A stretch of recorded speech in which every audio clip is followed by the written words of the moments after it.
Este podcast es presentado por Book.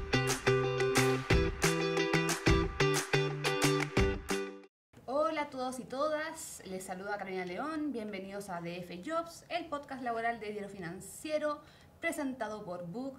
Como ya es costumbre, me acompañan mis queridos panelistas, la socia de asesoríaslaborales.cl, Wendolyn Silva. Hola, Wendol. Hola, Caro. Y el socio y director del equipo laboral de Albaglis Aliasnik, Jorge Redondo. ¿Cómo estás, Jorge? Todo muy bien, Caro. Muy contento de estar con la Wendo en esta instancia, que creo que nos ha ido bien en la audiencia que hemos tenido, así que muy contento. Exactamente. Bueno, ya hemos conversado de varios temas. Hablamos de los trabajadores exentos de jornada, exentos del control de jornada, el formato 4x3, las bandas horarias.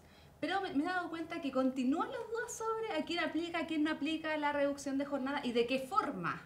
Y es por eso justamente que hoy día me quiero centrar en dos grupos de trabajadores bien importantes, las trabajadoras de casa particular y los trabajadores del comercio. Y para ordenar únicamente la conversación voy a partir por el primer grupo, las trabajadoras del comercio. Entiendo que aquí hubo varios cambios. ¿En qué consisten? Parto por la buena. ¿Comercio? ¿O casa particular? Partamos por comercio. Por comercio, la verdad es que aplica como trabajador en general. Ya, ¿ya? O sea, la norma aplica en general la reducción gradual de 44 horas, 42, 40, y no hay mayores particularidades en el comercio porque son trabajadores. La particularidad que tiene el comercio es que es como se distribuye la jornada. Ya, perfecto. ¿Ya? Porque la regla general es que la jornada se distribuye de lunes a viernes, de lunes a sábado, y el día domingo es un día de descanso. Excelente. Entonces, ya. la diferencia del comercio es que ellos están exceptuados del descanso dominical, pero eso no altera en nada El resto la del jornada semanal. Así que ahí no sé si Jorge tiene alguna otra particularidad. La misma percepción, así como el comercio y otros, para que quede clara la distinción, esto está regulado en un artículo que es denominado artículo 38, de personas que están exceptuados del descanso dominical. Por tanto, el domingo puede ser parte de los días en que se distribuye la jornada. Ya, perfecto. Pero luego de distribuyéndose la jornada, completamente de acuerdo con la Wendo. No, la reducción sigue siendo en la misma proporción de 44, 42, 40 y no existe norma que eventualmente lo exima de alguna situación en particular. Más allá de lo que decíamos anteriormente del descanso dominical. Por tanto, ese tipo de trabajadores que trabajan en el comercio y en los strip centers, a propósito de algún tipo de regulación, Buen punto. tienen esa regulación. Ya, pero en corto aplica. Aquí he visto por redes sociales que hay gente como, oye, yo trabajo en un mall, ¿me aplica, no me aplica? Aplica en general, y una cosa importante que se da mucho en el comercio, que si bien es general para todos, también es la jornada parcial. Y en eso hay que tener claro que había la norma actual hablaba de un porcentaje de jornada y hoy día quedó fija en 30 horas. Entonces, eso es lo que yo diría que podría modificar en cierta medida todos los trabajadores. Perfecto. Que tienen contratos de menos de 30 horas, 30 menos horas, jornada parcial, y se le aplican las reglas de la jornada parcial. Se agradece. Y el domingo, que tienen un recargo, el valor del día domingo como trabajo tiene un valor de recargo distinto quizás del resto de los días, que se paga de forma distinta cuando trabaja el día domingo. Pero el resto de los temas yo no le veo ningún tipo de situación particular. Clarito la situación en torno a ellos. Eso me da pie entonces para pasar al segundo grupo de trabajadores, que creo es en torno al cual hay más dudas, porque parece que los empleadores ahí son más desordenados, por llamarlo de alguna forma, que dice relación con las trabajadoras de casa particular. Acá entiendo que hay dos subgrupos, trabajadoras puertas adentro y puertas afuera.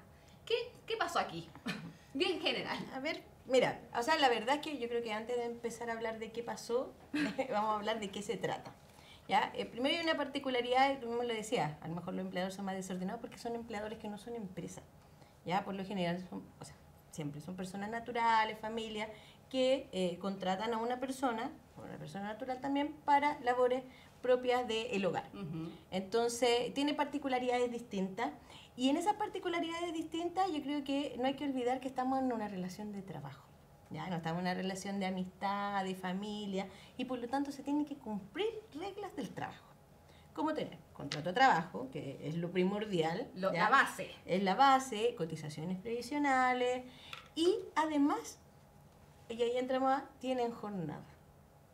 Buen las detalle. Trabajadoras de casa particular, y tenemos las trabajadoras que trabajan,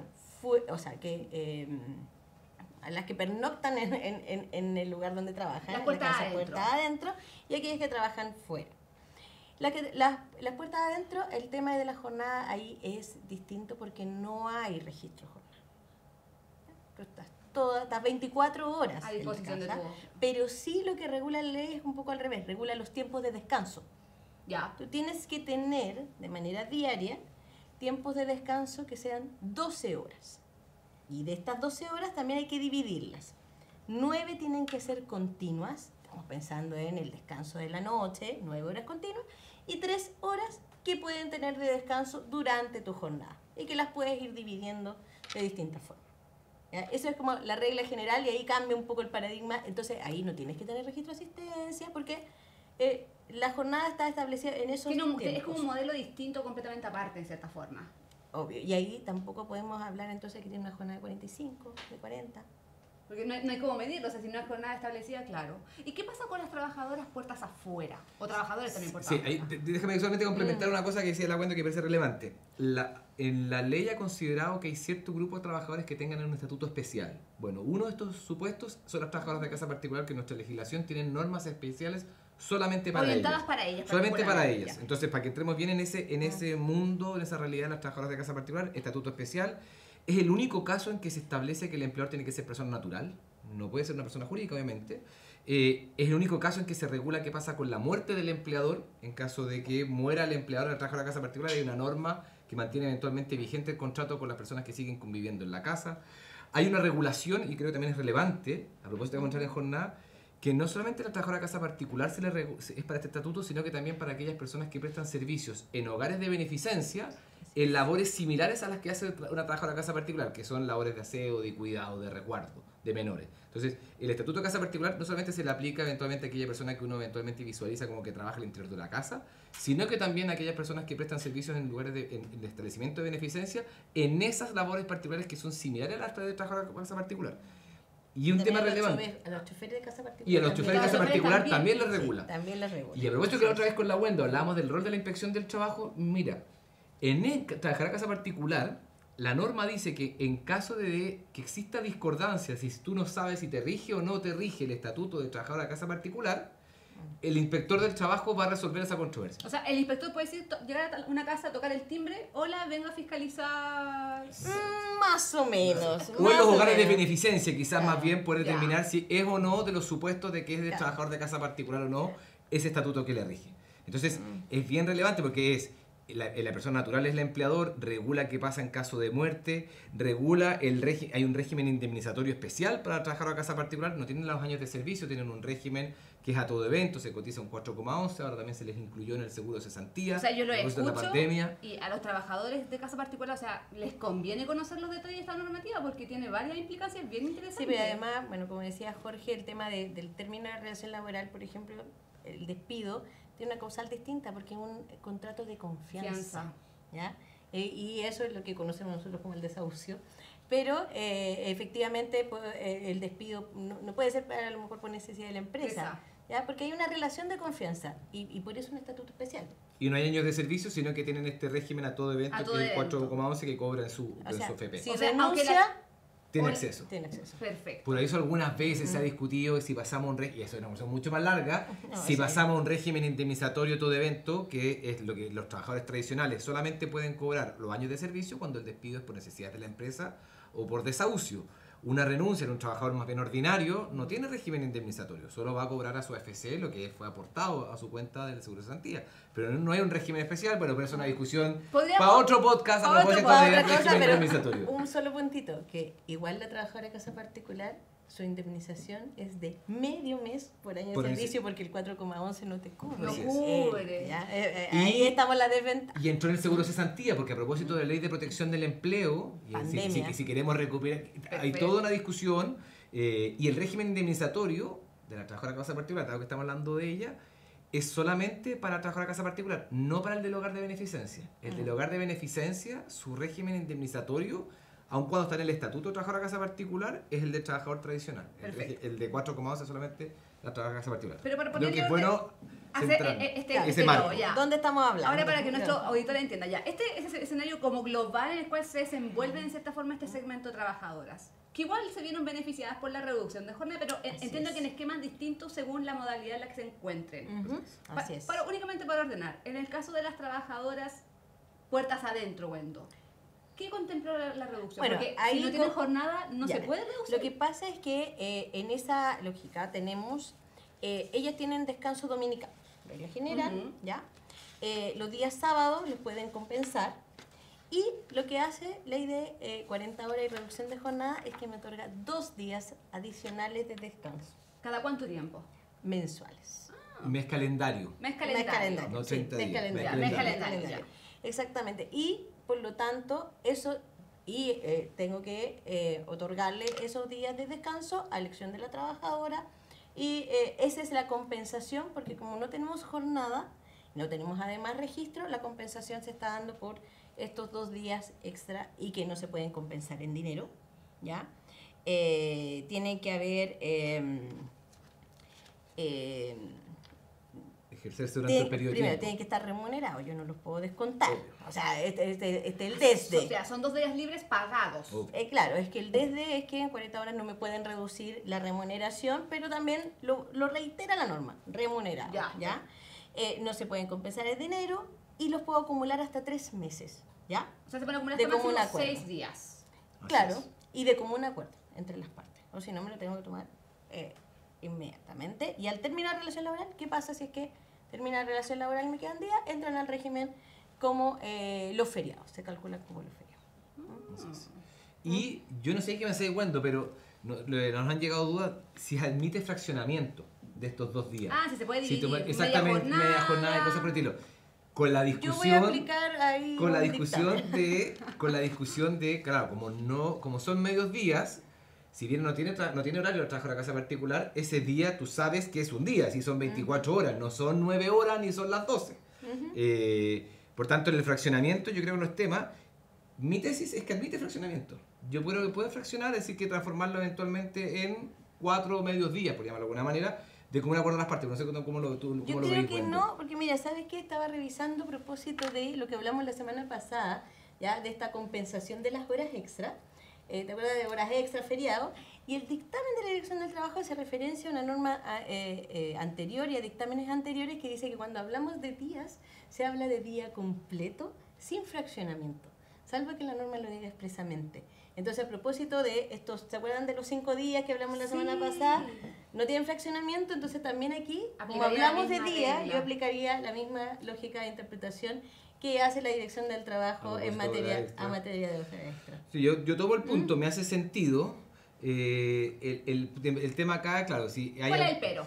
¿Cuál es el pero o cuál es eventualmente el punto es si puede transformarse en una condición más beneficiosa el fraccionamiento de cara al trabajador que te quiera eventualmente parcializarlo y no tomarse los días completos? Porque, a ver, evidentemente puede ser más beneficioso acumular para llegar a 6, Sí. porque lo puedes incluso... Puede ser una puede salida de llegar- vacaciones. Puede ser incluso después de vacaciones. Claro, Porque pues, no te dice, no tenía un impedimento a partir de qué momento se ocupa. No te dice se puede tomar antes, que lo mismo a propósito de horas extra. Tú también en cualquier momento los podías ya acumular. Sí, No había sí, problema. Entonces, pudiese transformarse también en una situación beneficiosa en que la persona diga, ¿sabes qué? No quiero acumular los 6, no quiero acumular los 2, sino que quiero hacer media jornada. Entonces, el punto ahí, si estamos ante una norma, si ese acuerdo infringiría una norma de orden público en que estaría eventualmente vulnerándose algún derecho de esa trabajadora, o no, pero yo lo veo que eventualmente puede transformarse en una condición beneficiosa de cara eventualmente a una solicitud que hace un trabajador o trabajadora de hacerlo una división de esto en medios días más que de días completos. Entiendo. Ya, nos quedó claro cómo funciona el esquema para las trabajadoras de casa puertas adentro. Para aquellas puertas afuera, porque ahí se tiene que controlar la jornada, entiendo. Ahí sí. Antes de ley de 40 horas, Sí. o sea, antes de ley de 40 horas, el estatuto del trabajador a casa particular con jornada es que esa persona que es puertas afuera tenía una jornada y que ahora cae la regla general de como un trabajador ordinario en el sentido de que bajas en la proporción de 44, 42, 40. Por tanto, le rige esa misma norma. Pero esa persona tenía que registrar asistencia también, así como tenía que tener contrato, tenía que tener pago de cotizaciones previsionales, tenía que entregarse liquidación de sueldo, tenía que registrar jornada. O sea, las personas que están hoy puertas afuera trabajando en casa tienen que tener jornadas de 44 horas. Claro. A partir del 26, A partir del 26 de abril. 44 porque se aplica además la misma gradualidad. O sea, se aplica inmediatamente. Entonces, a partir del 26, 44. Y ojo, y un detalle histórico y bien importante. Recién en el año 2014, a propósito del convenio 189 de OIT, se cambia la regla de trabajador particular, de casa particular, porque antes tenían 60 horas. Es verdad. Y además una remuneración, un sueldo es- mínimo que puede ser menor al resto de los trabajadores. Entonces, y no estamos hablando hace mucho tiempo, estamos hablando hace 10 años. Ah, un segmento de trabajadores con... Entonces, claro, de a poco Bien se ha ido... acontecido. Exactamente, y a propósito de lo mismo, un poco lo que va diciendo Jorge en términos del registro de asistencia, en el año 2014 se modificó y se establecieron bastantes normas para dar protección a aquello. Registro del contrato en la Dirección del Trabajo antes de la ley de modernización de la ADT. O sea, ella desde el año 2014, todos los empleadores de casa particular tienen que registrar los contratos. Segundo, el tema de las horas extra, el control, y además ahí hay un establecimiento de reglas también de horas extra en términos de unas bolsas de horas extra. ¿Ya? Y aquí también la ley de 40 horas hace una modificación porque la normativa anterior dice que las trabajadoras de casa particular que tienen jornada completa, o sea, las que tienen 44 horas, Claro, pueden tener una bolsa de horas extra de 15 horas a la semana. a la semana, ¿ya? Pero es una bolsa, entonces la puedo ir acomodando de distintas formas. En función de la necesidad de la familia, Así todo es. eso. Y la norma de reducción de jornada nos agrega que para las trabajadoras que tienen jornada parcial, o sea, 30 Ok. horas o menos, van a tener una bolsa de 12 horas extras. Pero todo esto tiene que ser Con acuerdo. pactado de común acuerdo. Exactamente. Entonces bajamos, en esas de 30, bajamos a 12 horas su bolsa de horas que eventualmente puede tener disponible. Entiendo. Pero siempre supeditado al registro de jornada. Sí. Claro, ahí hay una particularidad relevante. Es que estamos hablando cuando de ese empleado que es persona natural, la prestación de los servicios se hace en el hogar. Entonces hay toda una temática de fiscalización, pero que eso nos habla a otro plano, porque estamos primero en el plano de cuál es el marco regulatorio. Luego en el plano de la fiscalización, no estoy hablando a propósito de una denuncia de un comparendo cuando la relación laboral está extinguida, sino que durante la vigencia de la relación laboral hay toda una temática, porque ese fiscalizador no es que entre a dependencia ¿Cómo de va la a entrar a empresa, la casa? No sé. sino que entra a instalación. Entonces hay todo como una norma de convivencia, por llamarlo de alguna manera, de qué forma ese fiscalizador y hace ingreso eventualmente a las instalaciones Claro. del hogar. La Caro decía, va a entrar y golpear Va- la puerta y Claro, no, puede eventualmente una resistencia. tocar el timbre, pero si el empleador no da su autorización, No no, puede puedes entrar, pero el fiscalizador tiene que dejar una citación a las dependencias de la inspección, donde debes acudir con la documentación, con todo lo que se te requiere, y si no acude, bueno, ahí se aplicarán las multas por no entregar documentación o por no comparecer. Y eso te cambia con el régimen normal. Porque en Sí. el régimen normal no existe derecho a resistencia. Ese fiscalizador puede ingresar en un régimen normal. Incluso si es que mal no me equivoco, puede pedir hasta auxilio para De la fuerza pública para hacer ingresos con su sola identificación. Entonces, por eso creo que es relevante que hablemos no directamente del tipo de jornada, sino que dónde se encuentra inserto esta relación, relación. de empleador, régimen indemnizatorio, qué pasa en caso de muerte de ese empleador, que existe una misma familia que sigue cohabitando en esa casa, hay una responsabilidad solidaria, pero también eventualmente de continuar la relación laboral. Entonces, es un estatuto, creo que muy bien que lo abordemos, porque es poco abordado normalmente. Y muchas veces el empleador, como es persona natural, no se preocupa de Se relaja. cumplir completamente las normas. Entonces, importante, contrato registrado, registro de asistencia trabajadora, que son puertas afuera. Entonces, un librito de asistencia, foliado. Todo Pero- en norma, en regla, o sea, Así es. aplicar la ley como le dice, pues más allá de la confianza, no arriesgarse porque uno nunca sabe qué puede pasar en esta historia. Más vale tener todo en regla, ordenadito. Así Así es. es. Aparte por la tranquilidad del trabajador, o sea, sabes cuánta hora extra está teniendo, para que justamente evitar posibles conflictos también, porque al final tú lo enfatizabas mucho cuando es una relación de confianza la que se da en este segmento de trabajadores. Uy, Jorge, bueno, este tema nos da para conversar eternamente, pero el tiempo ha acotado, así que les voy a pedir una pequeña reflexión al respecto a cada uno. Jorge. Uno, evidentemente puede esto tocar con la cotidianidad de las personas y eventualmente no estamos en la lógica que hemos hablado anteriormente de empresas, entonces en la cotidianidad estar informados, saber que existen derechos, obligaciones que tienen que empezar a otorgarse a partir ya del 26 de abril con trabajadores que hacen obviamente principalmente en un sector más feminizado en cuanto al tipo de personas que hacen este tipo de actividad, pero con rol sumamente importancia en la cotidianidad diaria de muchas familias Así que el cumplimiento, porque las que son, por ejemplo, ya puertas adentro, denominadas de esa manera, hay 2 días adicionales de vacaciones que debiese haber empezado a otorgarse a partir del 26 de abril. Wendo, querida. Bueno, ya debiesen tener acumulado ya Del una cambio. cantidad debiese, importante. Exactamente. Ya. Bueno, yo diría que lo relevante, sobre todo para este tipo de empleador, que normalmente es nuestro amigo, nuestro vecino, que llega a hacer estas consultas, primero es informarse, son trabajadores y se deben respetar todas las normas laborales, y una cosa muy, muy importante, la formalidad. Que si no hablamos de formalidad no vamos a tener ninguno de nuestros derechos. No hay cómo. Y es un rubro que hay bastante informalidad, y es muy importante, primero, tanto desde el punto de vista del trabajador y del empleador, porque a veces aquí el trabajador también juega un poquito en contra de eso. Es por con la seguridad formalidad. y certeza de ambas partes. Así es. En términos simples. Jorge y Wendo, le agradezco el tiempo a nuestros oyentes. Ojalá esta información le haya sido útil. Wendo lo planteaba, o sea, todos tenemos un conocido que tiene un trabajador en casa particular, en distintos esquemas. Y bueno, los invito al próximo capítulo para seguir hablando sobre la bajada práctica de la ley de 40 horas, y para más información sobre temas económicos y financieros los invito a revisar df.cl. Muchas gracias. ¿Listo para implementar la ley de las 40 horas? Book te ayuda a adaptarte más fácil. Gestiona la asistencia, horas extra, licencias y vacaciones. Simplifica el control de horarios y automatiza el cálculo de nóminas desde una misma plataforma. Conoce más en buk.cl.